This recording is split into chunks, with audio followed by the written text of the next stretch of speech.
The door to the private dining room slammed open. 3 men in black suits tumbled backward, blood trickling from split lips and broken noses. They crashed into the wall across the hallway as a single figure stepped into the doorframe. A lean man in an impeccable charcoal suit, not a hair out of place despite the violence that had just unfolded. "The answer is still no," Jae-hwan Mokryun said quietly, adjusting his cufflinks.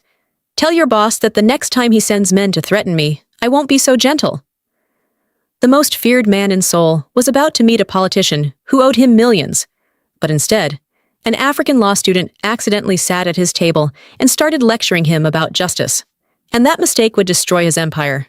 If you're new to our channel, don't forget to hit that subscribe button and turn on notifications so you never miss our stories. Your support helps us create more content like this. In Seoul, power didn't belong to the government. It belonged to a man no one ever saw. A man they called the Black Orchid. From his penthouse overlooking the glittering cityscape, Jae-hwan Mokryun controlled underground trade, political secrets, and elite corruption. His name was whispered in back rooms, but rarely spoken aloud. Jae-hwan stood at his floor-to-ceiling window, watching the city lights below. Seoul was a chessboard, and everyone in it was a piece he could move. Politicians, business owners, even police commissioners. They all had their price. Everyone was for sale, except him. His assistant, Minho, approached with silent efficiency. "Your meeting with Director Kang is confirmed for 8 o'clock at Lotus Garden. The private room is secured." Jae-hwan nodded without turning. "And the documents?" "All prepared. The financial transfers will look completely legitimate. Director Kang's offshore accounts are untraceable." "Good." Jae-hwan finally turned, his expression unreadable. "Have the car ready in 20 minutes.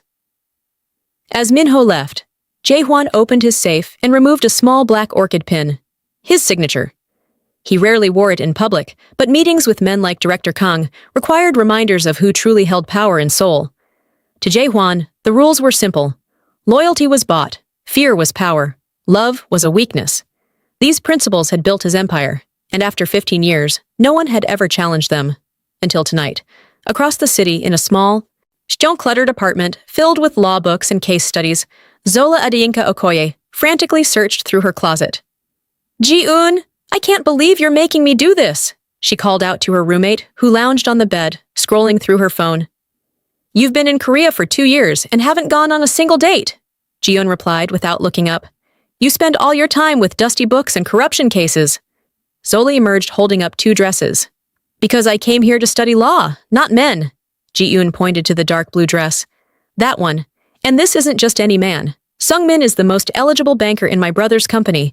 He's smart, handsome, and most importantly," she glanced meaningfully at the stack of law books on Zola's desk, "he believes in the same cause as you do.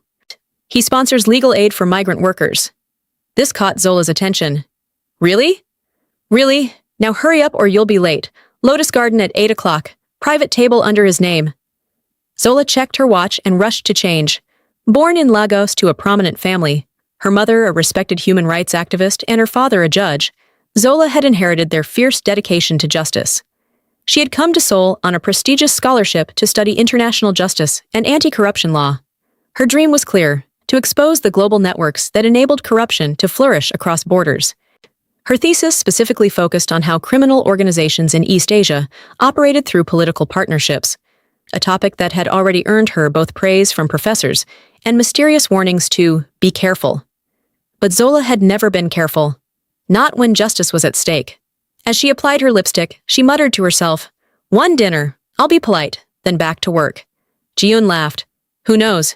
You might actually enjoy yourself for once." Lotus Garden was Seoul's most exclusive restaurant, hidden behind an unassuming facade in Gangnam. Inside, private rooms offered discretion for celebrities, politicians, and those who preferred their business dealings to remain invisible. Jae-hwan arrived precisely at 7:50 p.m., escorted immediately to the private room reserved under a false name. 2 of the staff knew better than to ask questions. The room was elegant in its simplicity. Dark wood, soft lighting, and a single table set for 2. "Director Kang is running late," Minho informed him after checking his phone. "His secretary says at least 20 minutes. Jae-hwan's expression didn't change, but his eyes hardened slightly. "Wait outside. I don't like delays." Left alone, Jae-hwan sat with his back to the wall, a habit from years of making enemies. He placed a slim folder on the table and waited, still as a statue. In his world, making someone wait was a power play. Director Kang was testing boundaries. At precisely 8:05 p.m., the door opened. But instead of the aging politician he expected, a young woman stood in the doorway, looking slightly uncertain. She was tall, with rich dark skin and hair styled in elegant braids. Her dark blue dress was modest but elegant, and she carried herself with the confidence of someone who knew her worth. But it was her eyes that caught Jae-hwan's attention. Fierce, intelligent eyes that assessed the room in seconds. "Oh," she said, taking in the single occupant. "I'm sorry, I must have the wrong room. I'm looking for Sung-min?" Before Jae-hwan could respond, the server behind her bowed apologetically. "Miss, this is the private room reserved for 8 o'clock. Please come in." The woman hesitated, glancing at Jae-hwan again. "Are you Sung-min?" For a split second, Jae-hwan considered correcting her mistake. But something, curiosity perhaps, or simple boredom with his usual routine, made him incline his head slightly. The server bowed again and closed the door, leaving them alone. Zola took a seat across from the silent man, studying him curiously. He wasn't what she expected from Ji-eun's description. This man was older, perhaps mid-30s, with a face that seemed carved from stone. Handsome, but severe. He wore an expensive suit that fit him perfectly, and his posture spoke of authority and control. "I'm Zola," she said, offering her hand. "Zola Adeyinka Okoye."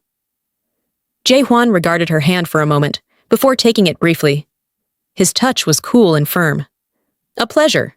His voice was deeper than she expected, with perfect English that carried no trace of emotion. "Ji-eun has told me about your work with migrant workers," Zola continued, determined to be polite despite the man's intimidating aura. "I'd love to hear more about it." Jae-hwan's eyebrow raised slightly. "Would you?"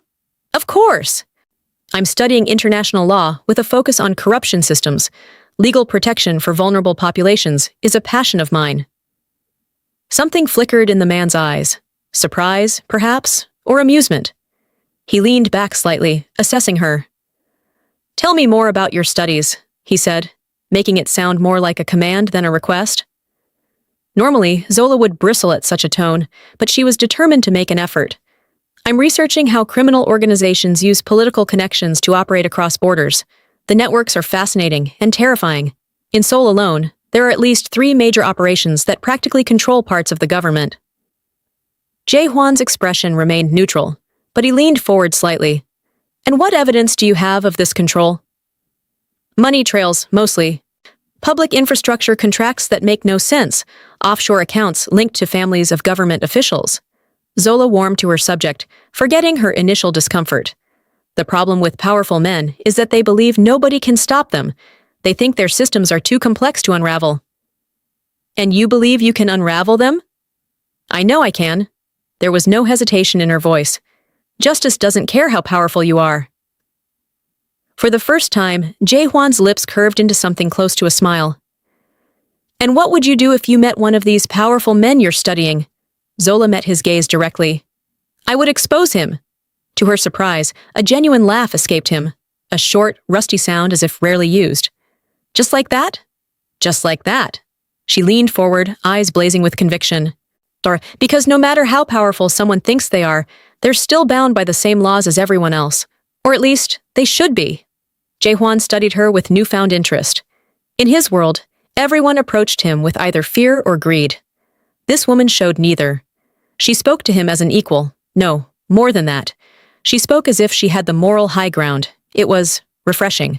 Their conversation continued, Zola passionately outlining her research, while Jae-hwan asked occasional, pointed questions that revealed a surprising knowledge of international finance.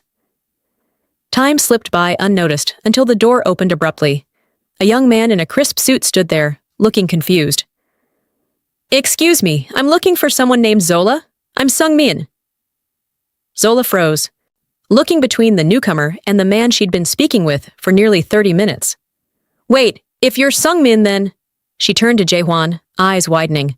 "Who are you?" Jae-hwan's face returned to its impassive mask. "Someone with a different appointment." Confusion and embarrassment washed over Zola's face. "I'm so sorry, I thought—" She stood quickly, gathering her purse. "I apologize for intruding." As she moved to leave with the bewildered Sung-min, She paused at the door, turning back to the mysterious man. "Whoever you are, I hope you're one of the good men." The door closed behind her, leaving Jae-hwan alone with her words echoing in his mind.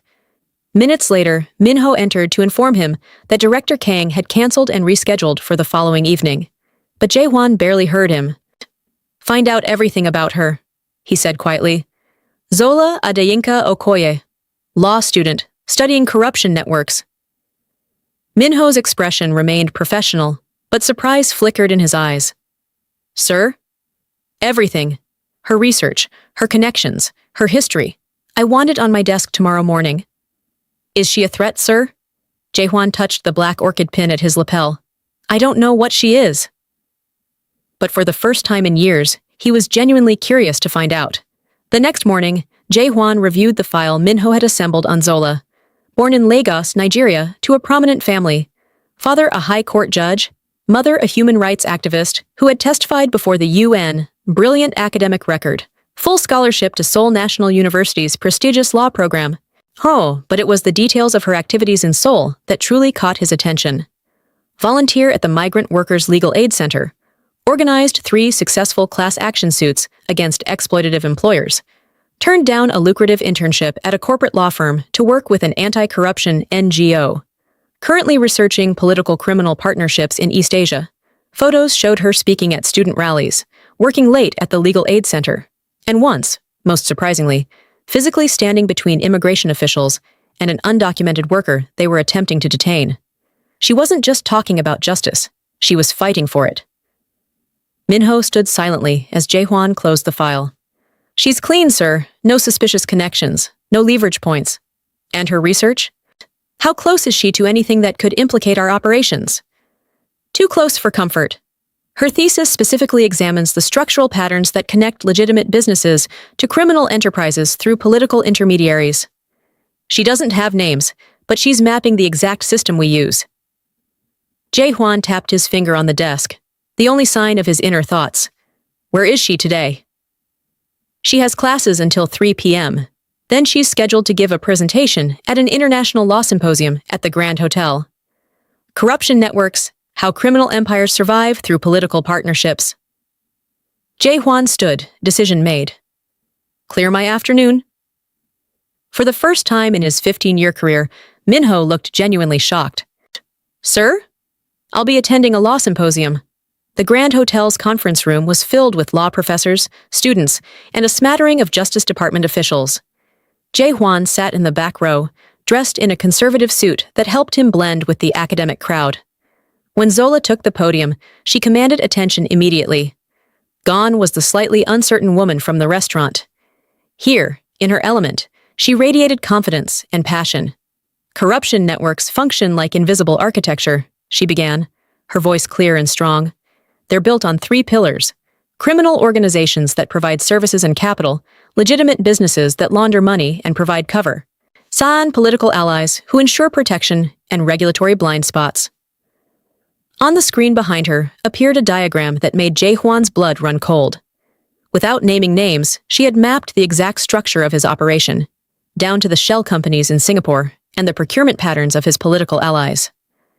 "These networks thrive on our assumption that complex systems are untraceable," she continued, "but complexity doesn't equal invisibility. Every transaction leaves traces. Every relationship creates patterns. When we map these patterns, the invisible becomes visible." For the next 40 minutes, Jae-hwan watched as this young woman systematically dismantled the security he'd spent years building. She hadn't identified him, didn't even know he existed, but she had created a methodology that could expose his entire empire. She was, he realized, potentially the most dangerous person he had ever encountered. When the presentation ended to enthusiastic applause, Jae-hwan slipped out of the room and waited in the hotel lobby. 20 minutes later, Zola emerged surrounded by admiring students and professors. He watched as she patiently answered questions, her face animated with enthusiasm. When the crowd finally dispersed, she headed toward the exit alone. Jae-hwan moved to intercept her. "A compelling presentation," he said, stepping into her path. Zola stopped short, recognition dawning. "You, from the restaurant. What are you doing here?" "Learning about corruption networks, apparently." His tone was light, but his eyes were calculating. Zola shifted the heavy bag of books on her shoulder. I still don't know your name. Jae-hwan, he offered, Ao deliberately omitting his surname. Your research is impressive. Thank you. She studied him with open curiosity. You still haven't told me what you do. I run complicated businesses. That's vague. It's accurate. He gestured toward the hotel cafe. Would you join me for coffee? I have questions about your methodology. Zola hesitated, weighing her options. Curiosity won. One coffee. I have another meeting in an hour. As they sat in a quiet corner of the cafe, Jae-hwan asked precise, knowledgeable questions that revealed a sophisticated understanding of financial systems. Zola answered carefully at first, then with growing animation as their discussion deepened. You know a lot about offshore banking for someone who isn't in finance, she observed. I know a lot about many things. Are you a lawyer? No. Government? A slight smile. Definitely not. Zola leaned forward. You know, most people find my work boring or too technical. You seem to understand all of it. Perhaps I'm not most people. No, she agreed. You're not.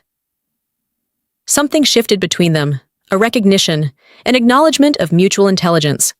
For the first time in years, Jae-hwan found himself engaged in a conversation where he didn't need to calculate his advantage with every word.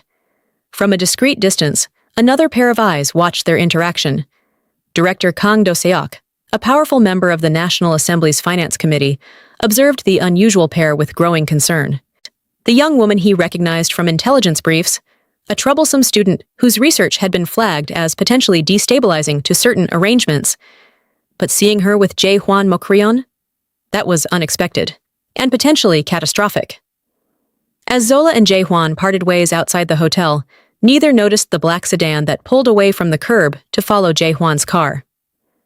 Later that evening, Jae-hwan received an unexpected visitor at his penthouse office. Director Kang arrived unannounced, dismissing his own security detail and demanding a private conversation. You missed our meeting yesterday, Kang said without preamble, helping himself to Jae-hwan's expensive whiskey. You were late. I had other matters to attend to. Yes, I heard. A Nigerian law student? Kang swirled the amber liquid in his glass. Interesting choice of company for someone in your position. Jae-hwan's face remained impassive, but his eyes hardened. You're having me followed? Let's call it maintaining awareness of mutual interests. Kang placed a file on the desk between them. Zola Adeyinka Okoye. Her research has been flagged by several of our associates. She's getting uncomfortably close to connections that would be problematic if exposed. She doesn't have names, only patterns. Yet. Kang's voice sharpened. Patterns lead to names eventually, especially in the hands of someone with her resources and determination. Jae-hwan picked up the file, scanning its contents. Unlike his own intelligence on Zola, this file contained surveillance photos, including one of their coffee meeting earlier that day. What's your concern? Exactly? My concern is that the Black Orchid seems unusually interested in a woman who's explicitly trying to destroy everything we've built. Kang leaned forward. Control the girl, or I will remove her. Something cold and unfamiliar slid through Jae-hwan's veins. In 15 years of building his empire, he had delivered similar threats countless times, but hearing those words directed at Zola triggered an unexpected reaction. Fear. Not for himself, but for her. She's just a student, Jae-hwan said evenly. Theoretical research with no concrete evidence. Hardly a threat that requires removal. Then why are you so interested in her? Knowledge is power. I prefer to understand potential threats before they materialize. Kang studied him for a long moment. Handle it, Jae-hwan. One way or another. He finished his whiskey and placed the glass down with deliberate precision. Our partnership has been profitable for both of us. I would hate to see it compromised by distraction. After Kang left, Jae-hwan stood at his window, watching the city lights. For the first time, he saw Seoul not as his chessboard, but as Zola might see it. A community of people, many vulnerable to the very systems he controlled. Her voice echoed in his mind. The problem with powerful men is that they believe nobody can stop them. For 15 years, he had been that powerful man. Untouchable. Unstoppable. Until a chance encounter with a law student made him question everything. If you're enjoying this story, don't forget to hit the like button, subscribe to our channel, and let us know your thoughts in the comments section. Your support means everything to us. Over the next 2 weeks, Jaehwan found himself in Zola's orbit repeatedly. He attended public lectures where she spoke. He funded an anonymous donation to the Migrant Workers Center where she volunteered. He even arranged accidental meetings at cafes near her university. Each encounter deepened his fascination. Zola was fearless, brilliant, and uncompromising in her principles. She spoke about justice not as an abstract concept, but as a living commitment. And despite his careful concealment of his identity, she treated him with direct honesty that no one in his world ever showed. For Zola, these encounters with the mysterious businessmen were equally intriguing. Jaehwan was unlike anyone in her academic circle, intense, enigmatic, and possessing a razor-sharp understanding of the very systems she was trying to dismantle. Though she knew almost nothing about his personal life or work, their conversations challenged her thinking and refined her arguments. "You're analyzing corruption as if it's purely about greed," he told her during one of their debates at a quiet bookstore cafe. "But for many, it's about survival first, then power. Understanding that motivation is key to addressing the root causes." "Are you defending corruption?" she challenged. "I'm contextualizing it, different from excusing it." His eyes held hers steadily. A doctor can't treat an illness they don't understand. "And what about those who aren't interested in treatment? Those who profit from the disease?" Something flickered across his face. "Perhaps they haven't encountered a compelling reason to change. Justice should be reason enough. For someone like you, yes. But not everyone shares your moral clarity." Their conversations always circled this way. Philosophical debates that seemed to probe at something deeper, neither was saying explicitly. Zola sensed that Jaehwan carried secrets, but his insights were too valuable to her research to stop their meetings. Meanwhile, Director Kang grew increasingly concerned about Jaehwan's unusual behavior. The Black Orchid had always been coldly pragmatic, eliminating threats without hesitation. This fascination with the law student represented an unprecedented vulnerability. Kang summoned his most trusted aide. "I need leverage on the Aryinka Okoye woman. Something that will neutralize her without creating international complications." The aide nodded. Her research partner might be easier to reach. "Park Min-jae, Korean national, fewer protections. Do it, and make sure Mokreon gets the message." 3 days later, Park Min-jae disappeared after leaving the university library. The only trace was his scattered research papers found in the parking lot, and a single black orchid left conspicuously among them. The news hit Zola like a physical blow. Min-jae was her closest research partner, the only person who had access to all her data and theories. His disappearance was not random. When Jaehwan called that evening, she was too distraught to hide her suspicions. "Min-jae is missing," she said the moment she answered. "Someone took him." "Are you certain?" His papers were scattered across the parking lot, and there was a flower, a black orchid, left deliberately. Her voice hardened. "Does that mean anything to you?" The silence on the other end of the line stretched for several heartbeats.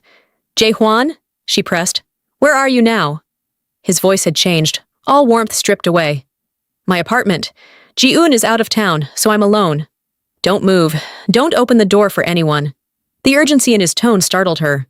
"I'm coming to you." Before she could protest, he hung up. 40 minutes later, a knock came at her door. When she checked the peephole, Jaehwan stood there, flanked by 2 stern-looking men in suits. "Who are they?" she asked through the door. "Security. Let me in, Zola." "Please." Something in his voice, a barely controlled urgency, made her open the door. Jaehwan entered quickly, instructing the men to remain outside. His usual composed demeanor was fractured, tension radiating from him. "Pack a bag," he said without preamble. "Essentials only. You're not safe here." "What? I'm not going anywhere until you explain what's happening." Zola stood her ground, arms crossed. "Do you know something about Min-jae?" Jaehwan ran a hand through his usually immaculate hair. "It's complicated." "Uncomplicated. The Black Orchid is a signature," he said finally, "of a powerful criminal enterprise in Seoul." "How do you know that?" He met her gaze directly, something shifting in his expression. "Because until recently, I controlled it." The words hung in the air between them, heavy with implication. Zola took an instinctive step backward, her mind racing to connect the dots. "You're..." Understanding dawned slowly, horror replacing confusion. The invisible networks, the political connections, the offshore accounts. Each phrase landed like a blow. You're the man behind it all. Jae-hwan didn't deny it. Yes. All this time, you've been, what? Studying me? Monitoring my research? Her voice rose.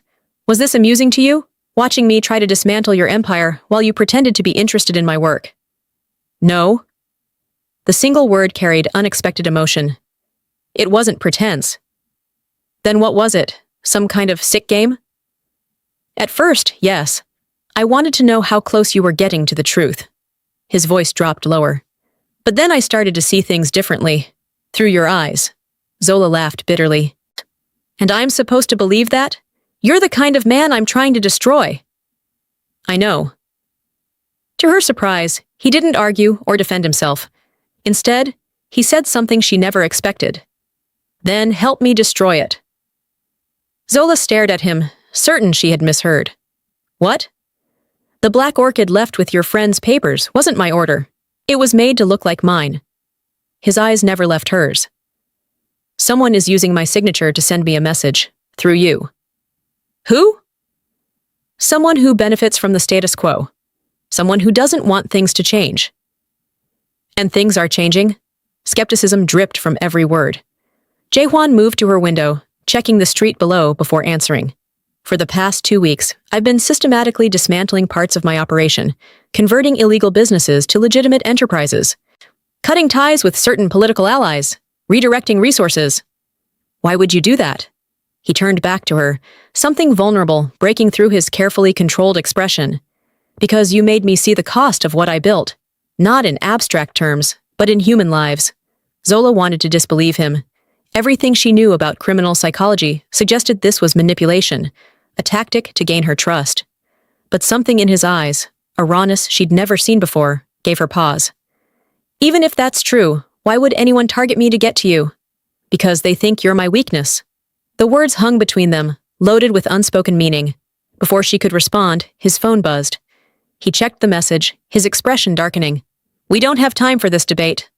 Whoever took Min-jae left evidence pointing to you as his research partner. They're building a case that your research threatens national security. The police will be here within the hour. Fear finally broke through Zola's anger. That's ridiculous. Our research is academic. To those who benefit from corruption, exposing truth is always a security threat. He held out his hand. Come with me now, and I promise I'll help find Min-jae and clear your name. Stay, and you'll be silenced, one way or another. Zola looked at his outstretched hand, faced with an impossible choice. Trust the man who represented everything she fought against, or risk losing everything, including her friend. I don't trust you, she said finally. I don't expect you to. His hand remained extended. But right now, I'm your only option. With a deep breath, Zola grabbed her passport and a small bag. Not taking his hand, she moved toward the door. If you're lying to me, if you had anything to do with Min-jae's disappearance, I will destroy you. For the first time that night, something like his usual calm returned to Jae-hwan's face. I believe you would. They left through the service entrance, just as police vehicles pulled up to the front of her building.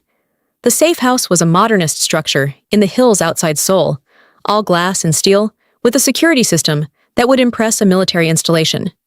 Zola remained silent during the drive, processing the revelations of the night.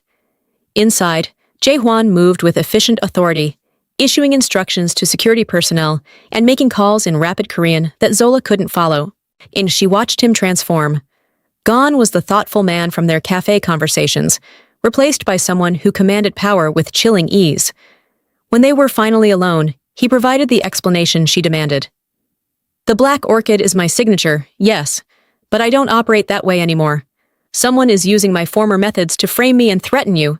They want me to return to my old operations and stop my reformation.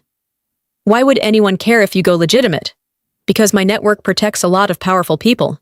He loosened his tie, suddenly looking tired. Director Kang Do-seok among them. Zola recognized the name immediately. The finance committee chairman. He's connected to your operations? He's more than connected. He's a partner. His clean political image provides cover for operations that have made him very rich. If I dismantle those operations, his empire falls too. Jae-hwan pulled out his phone and showed her a message with an attached photo of Min-jae, bound and blindfolded, but apparently unharmed. The message was simple: return to the shadows, or the girl disappears next. He's using Min-jae to control me, and both of us to control you, Jae-hwan explained. Why me? Why would Kang think I matter to you? Jae-hwan's eyes met hers. Because I've been seen with you. Because I've never shown interest in anyone before. Because after meeting you, I started dismantling everything I built. The implication hung in the air between them, neither willing to articulate it directly. What do we do now? Zola asked finally. We turn his tactics against him. Jae-hwan's expression hardened with resolve. I built my empire on knowing everyone's secrets.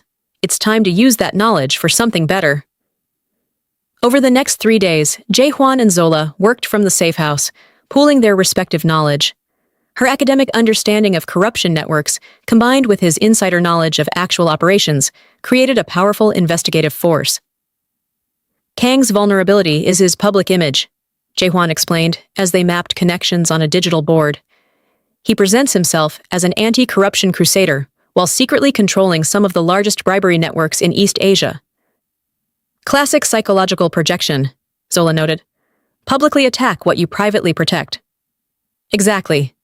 And I've been protecting him for years by obscuring the money trails. But you have records? Jae-hwan nodded. Everything. I never trusted anyone enough to operate without insurance. Zola studied him with new understanding. You built your criminal empire on the assumption that everyone would eventually betray you. Yes. That's a lonely way to live. Something vulnerable flickered across his face. It was effective. Until now. Her voice softened slightly. What changed, Jae-hwan? Really? He looked away, considering his answer. 15 years ago, I made a choice to build power at any cost. I told myself it was about survival, then control, then legacy.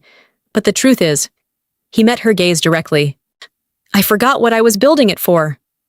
And now? Now I see a different possibility. The air between them charged with unspoken tension, not fear or anger, but something more complex. Before Zola could respond, Jae-hwan's phone rang. The call was brief, his expression darkening as he listened. They've found Min-jae's location, he said after hanging up. But it's complicated. He's being held in a building owned by one of my former shell companies. Kang is framing you. Yes, if anything happens to Min-jae, the evidence will point directly to me. He's forcing my hand. We can't just leave Min-jae there. We won't. Jae-hwan's voice was steel. But we need leverage first. Through the night, they worked relentlessly. Jae-hwan accessed hidden servers containing years of transaction records, while Zola applied her legal expertise to identify the most prosecutable offenses. By morning, they had assembled a damning case against Director Kang. Money laundering, bribery, even human trafficking operations that had operated under his protection. This is enough to destroy him, Zola said, reviewing their evidence. But how do we use it to save Min-jae? We don't approach Kang directly. That's what he expects. Jae-hwan's tactical mind shifted into high gear. Instead, we create insurance that activates if either of us is harmed. The plan they devised was elegant in its simplicity. Using Jae-hwan's extensive network, they created secured document packages that would be released to international media, Interpol, and the Korean prosecutor's office if specific safety protocols weren't met every 24 hours. Then they arranged for Min-jae's location to be anonymously reported to the police. Now we confront him, Jae-hwan said. With the police already moving toward Min-jae, Kang will have no leverage. He could still hurt you, Zola said, surprising herself with the concern in her voice. He could try. Their eyes held for a moment, the air between them charged with everything unsaid. In just days, they had moved from strangers to adversaries to reluctant allies. Now something else was forming, a connection neither had anticipated. Why are you doing this? Zola asked suddenly. You could have returned to your operation, protected yourself. Why risk everything? Jae-hwan's answer was simple. Because you were right about me, about all of it. And I want to be the man you thought I might be that first night. What man is that? One of the good ones. The confrontation with Director Kang took place in his private office at the National Assembly building. Security cameras had been conveniently disabled, and Jae-hwan's status still commanded enough respect to get them past checkpoints without questions. Kang's face registered shock when Zola walked in beside Jae-hwan. This is unexpected, he said, recovering quickly. I thought my message was clear. Crystal clear, Jae-hwan replied coldly, but ineffective. Is that so? Kang's smile didn't reach his eyes. Your friend Min-jae might disagree. Zola stepped forward, anger overwhelming caution. If anything happens to him, you'll what? Kang interrupted. A foreign student against a national assemblyman? Know your place, girl. Her place, Jae-hwan said quietly, is exactly where she's standing. And you should know that the police are currently raiding the building where Min-jae is being held. Your men will be arrested within the hour. Kang's confidence faltered slightly. You're bluffing. Jae-hwan placed a tablet on the desk, showing a live news feed of police surrounding a warehouse. No bluff, but that's just the beginning. He explained their insurance policy, the evidence packages set for release if anything happened to either of them. You taught me well, Jae-hwan concluded. Always have leverage. Always be prepared for betrayal. You would destroy yourself too, Kang argued. Those records implicate you in everything. Yes, but I've already begun dismantling my operations. I'm prepared to face consequences. Jae-hwan's voice remained steady.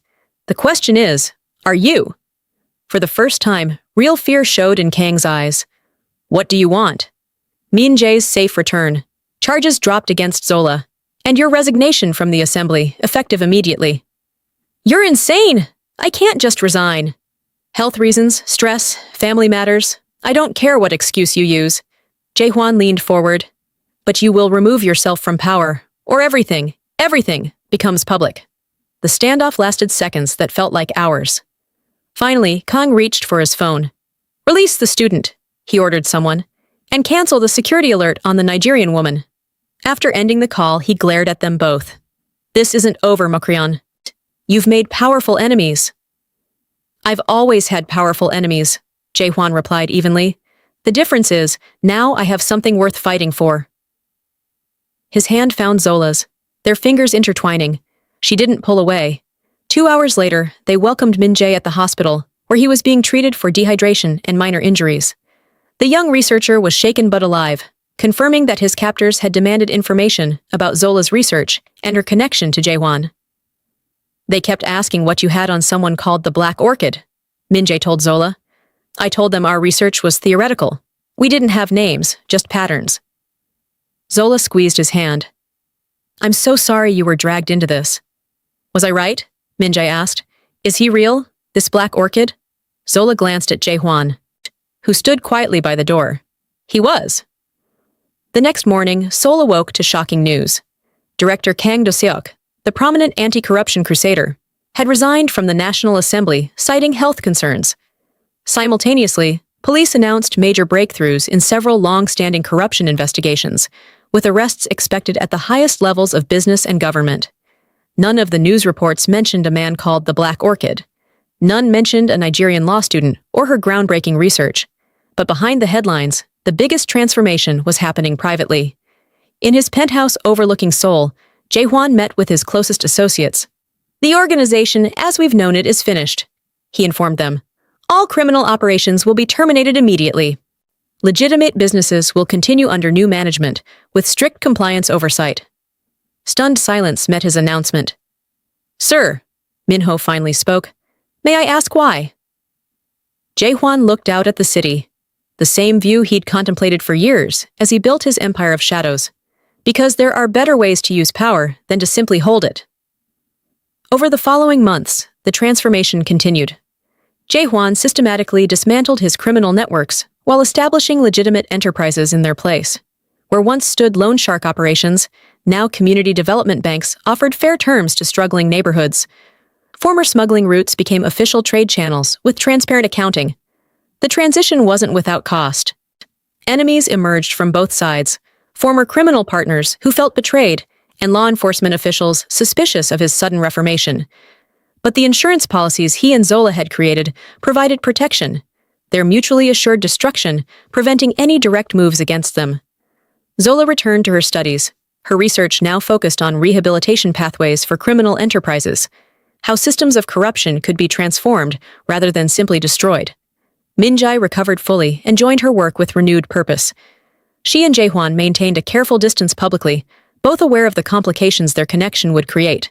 But privately, they continued to meet, their relationship evolving into something neither had expected, but both increasingly valued.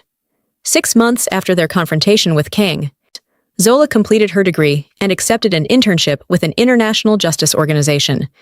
The night before her departure for Geneva, she visited a small legal foundation office that had recently opened in Seoul, funded anonymously, but widely suspected to be connected to the reformed business empire of Jaehwan Mokryun.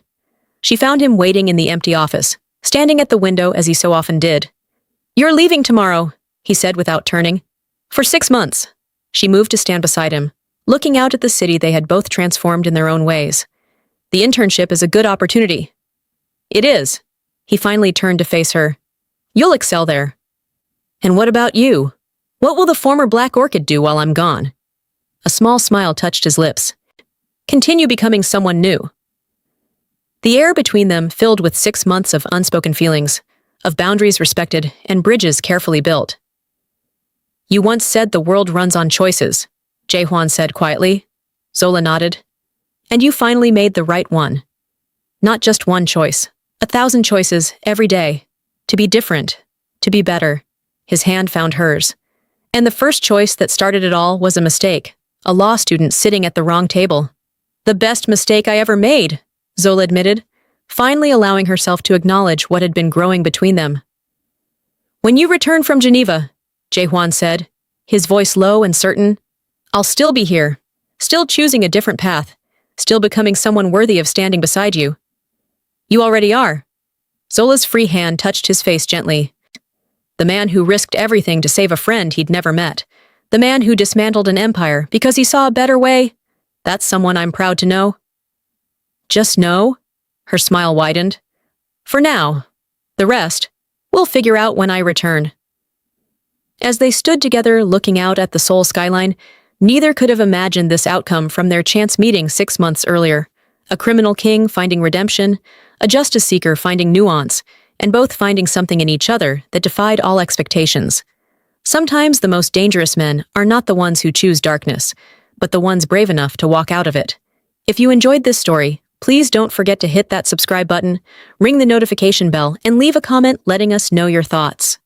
Your support helps us create more content just like this. Share with friends who would enjoy this unique love story, and we'll see you in our next video.